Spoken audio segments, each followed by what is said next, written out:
यति बेला देश विदेश सबैतिर धरान नगरपालिका र यस नगरपालिकाका प्रमुख हर्क साम्पाङको चर्चा रहेको छ। उहाँले गर्नुभएका विभिन्न कार्यहरूलाई गर्दा चर्चा पाएको हो र आज हामी यही कार्य हेर्न आएका छौँ। आज हामी सम संस्कृति पार्क घुम्न आएका छौँ।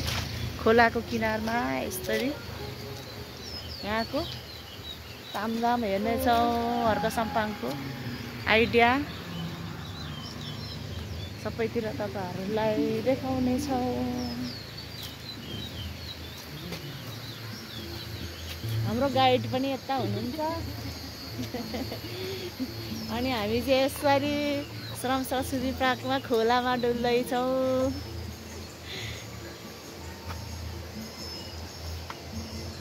रक गार्डन बाहिरबाट आएर हैन, यो चाहिँ सचेत धरानीको, यो सचेत धरानी समूहले बनाएको। अनि यो बिचको छ नि यो सानो, आउनु स्वतन्त्र नागरिक समाजले बनाएको। अनि यो जुन फाउन्टेन छ नि त्यो रोज गार्डन, त्यो चाहिँ स्वतन्त्र नागरिक समाजको दिदी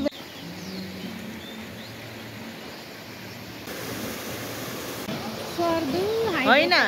यो सर्दो हाइड्रो पावर यहाँबाट चाहिँ कति पानी निस्किन्छ, कति पानी निस्किन्छ। अनि यता यो वेलकम क्रसले बालिरहनु लाउन हल्ला गर्दै दिदी बहिनीले बनाउनु भएको। एसडी स्वतन्त्र दिदी बहिनी ले बनाउनु भएको। अब दिदी बहिनीको मूर्ति पनि। अनि यो यति हैन, स्वतन्त्र दिदी बहिनीले धेरै बनाउनु भएको छ। यो पछाडि यहाँ झाँक्री दह बनाउनु भएको छ। त्यस पछाडि माथि मौनता क्षेत्र ध्यान गर्ने ठाउँ। अनि स्वतन्त्र नागरिक समाजले बनाएको चाहिँ यो पार्कमा पुग्दाखेरि सबैको आफ्नो तरिकाले मनोरञ्जन लिइरहनु भएको थियो। कोही चाहिँ यहाँ हाम्रो आन्टीहरू चाहिँ नाच्दिरहनु भएको थियो नेपाली लोकगीतमा। यसै गरेर अरू चाहिँ झुमिरहेका थिए भने कोही फोटो खिचाउने, कोही भिडियो बनाउने, यस्तै चलिरहेको थियो। र हामी चाहिँ यो संस्कृति पार्कको गेटबाट टिकट लिएर भित्र गयौँ। तपाईले यस पार्कभित्र छिर्दा यो विभिन्न कृषि कर्म गरेको भारी बोकेको मूर्तिहरू देख्न सक्नुहुन्छ। यसको मतलब हो धरानको यो विगतका इतिहास अर्थात् धरानले भोगेर आएको यो इतिहासलाई जनाइरहेको छ यसमा। र उत्तरी पहाडी भेगको सुक्खा बन्दरगाहको रूपमा रहेको धरान सहर नुनदेखि सुनसम्मको व्यापारको केन्द्र थियो। र आजको स्थितिमा आइपुग्दा धरान पूर्ण रूपमा विकास भइसकेको छ।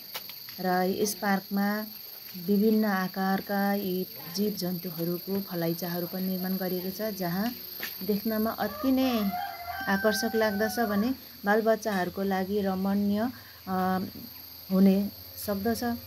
मलाई पनि यो फलाइचा चाहिँ यहाँ भएकोहरू मध्येबाट पनि धेरै नै मन परेको एउटा हो।